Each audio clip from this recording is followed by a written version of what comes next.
Welcome दोस्तों। आज की इस वीडियो में मैं आप सभी को गोधली भाग 2 का चैप्टर और लेखक का नाम बताने वाला हूं। उससे पहले मैं आपको बता दूं कि 10th क्लास में कौन कौन से सब्जेक्ट हैं। दोस्तों बोलने में थोड़ी सी वो हो रहा है क्योंकि आज मेरी फर्स्ट वीडियो है।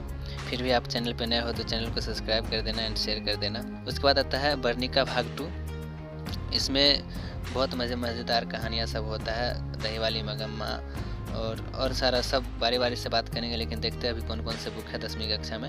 उसके बाद आता है संस्कृत है, उसके बाद इंग्लिश है, अंग्रेज़ी, उसके बाद अंग्रेज़ी का ही दूसरा बुक होता है इंग्लिश रीडर के नाम से जाना जाता है। उसके बाद सामाजिक विज्ञान में आता है दोस्तों हिस्ट्री आता है, इतिहास आता है, ज्योग्राफी आता है, पॉलिटिकल साइंस आता है। उसके बाद इकोनॉमिक्स, मतलब 4 किताबें हैं इसके अंदर सामाजिक विज्ञान के अंतर्गत। पहला नंबर हिस्ट्री, दूसरा में ज्योग्राफी, तीसरा में पॉलिटिकल साइंस, उसके बाद इकोनॉमिक्स। उसके बाद ये जो डाइजेस्टर दिख रहा है इसमें सिर्फ एक ही चैप्टर को पढ़ना है, वह है आपदा प्रबंधन। देख लेते हैं दोस्तों क्या है, बस एक ही चैप्टर है। ये बुक खरीदने की कोई ज़रूरत नहीं है ऐसे, लेकिन फिर भी पढ़ना तो जरूरी है। आपदा प्रबंधन, इसको थोड़ा सा देख लेते हैं। देखिए दोस्तों, आपदा प्रबंधन के अंतर्गत क्या क्या सब रहता है। ये नदियाँ, जल, वर्षा, कितनी मस्त चीज़ है। लेकिन तो दोस्तों देख लिए सामाजिक विज्ञान के अंतर्गत 4 किताब आता है। उसके बाद आता है साइंस में दोस्तों ऐसे NCERT का बुक एक ही बुक में रहता है सभी तीनों, फिजिक्स और केमिस्ट्री, और एक होता है बायोलॉजी जो कि यहाँ पर है बायोलॉजी।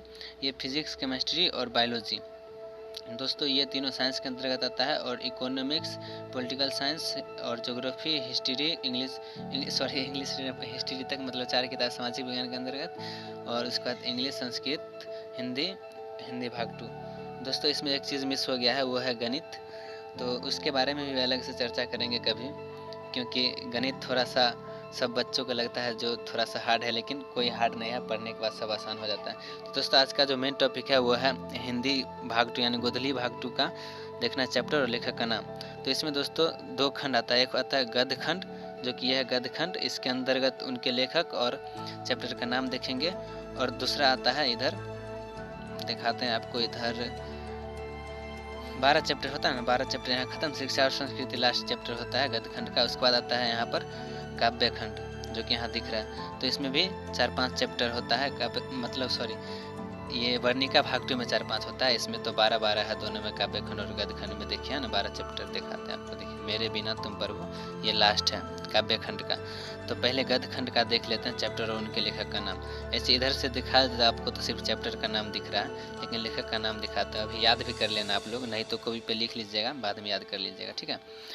तो देखते हैं आप, कक्षा 10th मतलब क्लास 10वीं का हिंदी है, और इसका गद्य खंड पाठ और उनके लेखक, ठीक है दोस्तों। तो आगे बढ़ते हैं, देखते हैं। सबसे पहला चैप्टर का नाम है श्रम विभाजन और जाति प्रथा। कितना मस्त नाम है लेकिन। तो दोस्तों देखते हैं, श्रम विभाजन और जाति प्रथा, इसका लेखक जो है वो है भीमराव अम्बेडकर। इसको याद करने का एक फॉर्मूला है, क्योंकि भीमराव अम्बेडकर जो है इनसे ज़्यादा जाति प्रथा को नहीं कोई झेला होगा मेरे अंदाज से, क्योंकि इस चैप्टर में भी बताएगा। इनका जब जीवनी पढ़ोगे तो दिखाया जाएगा, ये दलित परिवार से होते हैं। दूसरा चैप्टर आता है विष के दांत के लेखक है नलिन बिलोचन शर्मा, जो कि यहाँ पर है। ये याद करने का एक तरीका है, ये जो नलिन लिखा हुआ है इसको आप नागिन समझो थोड़ा देर के लिए, नागिन। तो दोस्तों ये याद हो जाएगा, विष के दांत का लेखक नलिन बिलोचन शर्मा। उसके बाद आता है भारत से हम क्या सीखें, तो इसका लेखक हो गया मैक्स मूलर। भारत से हम क्या सीखें, इसका मैक्स मूलर याद कर लेना दोस्तों। भारत से हम क्या सीखें, मैक्स मूलर। नाखून क्यों बढ़ते हैं, इसका लेखक हो गया हजारी प्रसाद द्विवेदी। नाखून क्यों बढ़ते हैं, इसका लेखक कौन है, हजारी प्रसाद द्विवेदी। अभी हम कुछ देर में पूछने वाले हैं, ठीक है ना, तो ध्यान से देख लो, आप लिख लो नहीं तो। उसके बाद 5 नंबर चैप्टर है नागरी लिपि, जिसका लेखक है गुणाकार मूल्य। ये सब अजीब नाम है थोड़ा कहीं पर, लेकिन नागरी लिपि, गुणाकार मूल्य, ये सब एग्जाम में भी आ सकता है, लेकिन देख लेना है सबको। उसके बाद आता है बहादुर, जिसका लेखक है अमरकांत। उसके बाद आता है परंपरा का मूल्यांकन। बहादुर चैप्टर दोस्तों बहुत मस्त चैप्टर है, लेकिन पढ़ेंगे सबको बारी बारी से। ऐसे इस चैनल पे आपको सिर्फ ऑब्जेक्टिव मिलेगा, और पढ़ाई के लिए हम ऐसे लिंक डाल देंगे, अगर होगा तो बनेगा तब। परंपरा का मूल्यांकन का है रामविलास शर्मा। जीत में निरखत हूँ, इसका बिरजू महाराज।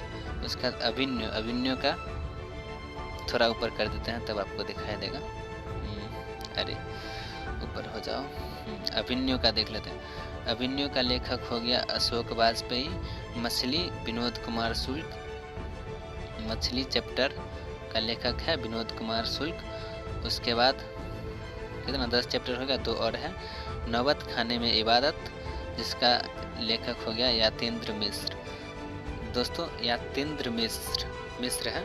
और शिक्षा और संस्कृति, दोस्तों ये सबसे इम्पोर्टेंट चैप्टर होता है गोधली भाग 2 गद्यखंड का, महात्मा गांधी के द्वारा लिखा गया, महात्मा गांधी जी लिखे थे।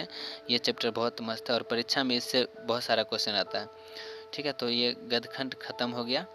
इसका चैप्टर और लेखक का नाम देख लिया दोस्तों, एक बार फिर से देख लेते हैं। श्रम विभाजन जाति प्रथा का लेखक है भीमराव अम्बेडकर। विष के दांत का लेखक नलिन बिलोच शर्मा। भारत से हम क्या सीखे का मैक्स मुलर। नाखून क्यों बढ़ते हैं हजारी प्रसाद द्विवेदी। नागरी लिपि का गुणाकार मूल्य। बहादुर का अमरकांत। परंपरा का मूल्यांकन रामविलास शर्मा। जीत जीत में निरखत हूँ बिरजू महाराज। अभिमन्यु का अशोक वाजपेयी। मछली का विनोद कुमार शुक्ल। नौबत खाने में इबादत का यातेंद्र मिश्र। और शिक्षा और संस्कृति का महात्मा गांधी। शिक्षा और संस्कृति का महात्मा गांधी, दोस्तों याद हो गया होगा आपको महात्मा गांधी किसका, शिक्षा और संस्कृति का। उसके बाद देखते हैं दोस्तों गद्य खंड का हो गया 12 चैप्टर का नाम, जो कि अब पूछते हैं आप सभी से। श्रम विभाजन और जाति प्रथा का लेखक कौन है, जल्दी जल्दी कमेंट करेंगे आप लोग, ठीक है। श्रम विभाजन और जाति प्रथा का लेखक डॉक्टर भीमराव अम्बेडकर। दोस्तों आप लोग याद कर लीजिएगा, ठीक है। विष के दांत का लेखक कौन है आप लोग कमेंट करेंगे। उसके बाद भारत से हम क्या सीखे। उसके बाद नाखून क्यों बढ़ते हैं। उसके बाद नागरी लिपि है। उसके बाद बहादुर है। उसके बाद परंपरा का मूल्यांकन, जो कि अभी सब मैं बताया हूँ, जितने अभिमन्यु, मछली, नौबत खाने में इबादत। उसका शिक्षा और संस्कृति, इसका लेखक दोस्तों अभी याद कर लीजिए, शिक्षा और संस्कृति का लेखक है महात्मा गांधी, ठीक है। उसके बाद आते हैं काव्य खंड और उनके लेखक। दोस्तों जल्दी जल्दी देख लेते हैं, वीडियो नहीं तो काफ़ी लंबा हो जाएगा। तो इस पर क्लिक करते हैं, थोड़ा लोड हो रहा है। और देखिए काव्य खंड का दोस्तों देखते हैं, इसमें काव्य खंड कक्षा 10th का पाठ और उनके लेखक का नाम देखते हैं। तो दोस्तों सबसे पहला चैप्टर है वो है राम नाम बिनु बिरथे जगी जन्मा। अजीब चैप्टर सब है इसमें, लेकिन काव्य खंड में देखते हैं। फिर भी इसका जो पहला चैप्टर का लेखक है गुरु नानक है। दूसरा है प्रेम अयनी श्री राधिका, ये रस खान द्वारा लिखा गया है। दोस्तों ये इसको हम इंग्लिश में एक बार पढ़े थे, बहुत राधा कृष्ण का कहानी थोड़ा सा इसमें दिया गया है, मस्त चैप्टर है ये भी। उसके बाद अति शुद्धो स्नेह को मार्ग है, इसका लेखक है धनानंद, जो कि यहाँ दिख रहा है धनानंद। उसका स्वदेशी का लेखक है प्रेमघन। भारत माता का लेखक है सुमित्रानंद पंत। ये दोस्तों ये भी याद कर लिया, ये भी परीक्षा में आया है, 2-3 बार आ चुका है आज तक। सुमित्रानंद पंत भारत माता का लेखक। और जनतंत्र में जन्म का लेखक है रामधारी सिंह दिनकर। दोस्तों ये सब आप लिख लेंगे। उसके बाद साथ में आता है हिरोशिमा, नागासाकी, ये सब दोस्तों ये सब बहुत मस्त चैप्टर है। सही वात्स्यानज्ञ, ये सब याद कर लीजिएगा दोस्तों लिख करके, बहुत काम आने वाला है आगे। एक वृक्ष की हत्या, इसका लेखक है कुंवर नारायण। उसके बाद आता है हमारी नींद का लेखक है वीरेन डंगवाल। हमारी नींद का लेखक वीरेन डंगवाल। और अक्षर ज्ञान का है अनामिका, अ से अक्षर ज्ञान, अ से अनामिका, ठीक है, याद कर लेंगे दोस्तों।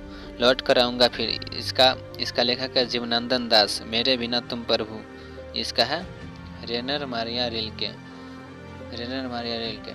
दोस्तों आप टीचर समझ के नहीं पढ़ेंगे, क्योंकि मैं भी एक स्टूडेंट हूँ और जितना हो सकता है मेरे तरफ से हेल्प रहेगा, ठीक है।